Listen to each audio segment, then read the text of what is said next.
Yung mga iba lumalaylay na sa lupa. Mabilis itong variety na ito. Nag-overtake kasi ito, kaya kailangan bawasan ko para itong mga ibang variety naman ay mag-grow. Oops. Bawasan ko itong red para mag-branch out. Maganda rin ito. Deep red na malalaki ang dahon. Padamihin natin ang mayana. So may natakpan dito. Meron kasi akong tinanim dito na pink na poinsettia. Yan, makikita nyo ba to? Ito yung red.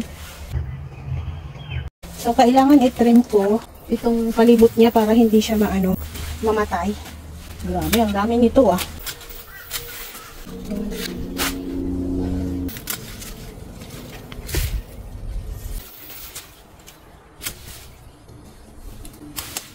Ang nangyayari kasi dito, pag hindi mo kinating, hahaba ng hahaba yung kanyang stem hanggang sa matumba, tapos ma-cover up niya yung katabi.